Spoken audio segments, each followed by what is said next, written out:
Душанбе отмечает день рождения. Это самая молодая столица в Содружестве, хотя находки доказывают, что на его месте еще в III веке до нашей эры был крупный античный город. Сегодня это развитый мегаполис, который даже называют городом гигантов.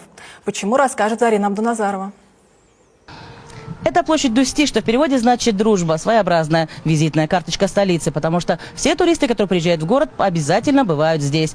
Здесь расположено очень много интересных объектов. Например, монумент основателю первого таджикского государства Исмаилу Самани. Над ним возвышается арка, которую венчает корона из сусального золота. Душанбе часто называют городом гигантов. Здесь установлен флагшток, вошедший в книгу рекордов Гиннесса высотой 165 метров. Неподалеку самая большая национальная библиотека в Центральноазиатском регионе. Рассчитана на хранение 10 миллионов книг в печатном и электронном виде. А также центральная соборная мечеть имама Азама, крупнейшая по площади в Центральной Азии.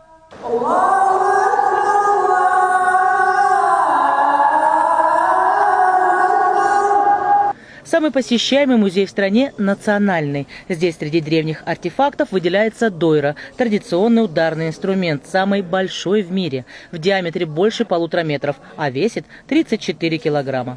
Еще один экспонат-гигант хранится в музее древности. Это спящий Будда в Нирване.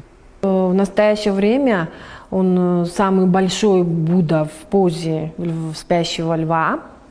Сделан он из глины. Его длина 12 метров 80 сантиметров.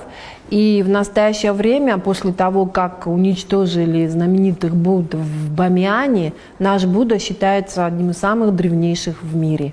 Одно из самых высоких сооружений в Центральноазиатском регионе – стела Истиклол. Ее высота 121 метр. Внутри нее исторический музей.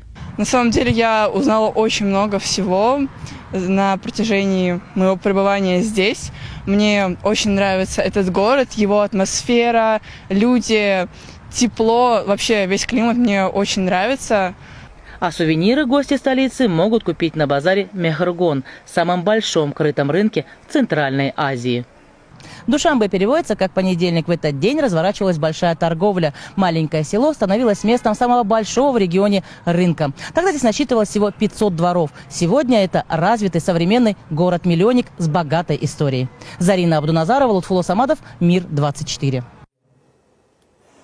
В честь дня рождения столицы в Душанбе проводят праздничные концерты, гуляния и ставший уже традицией международный марафон.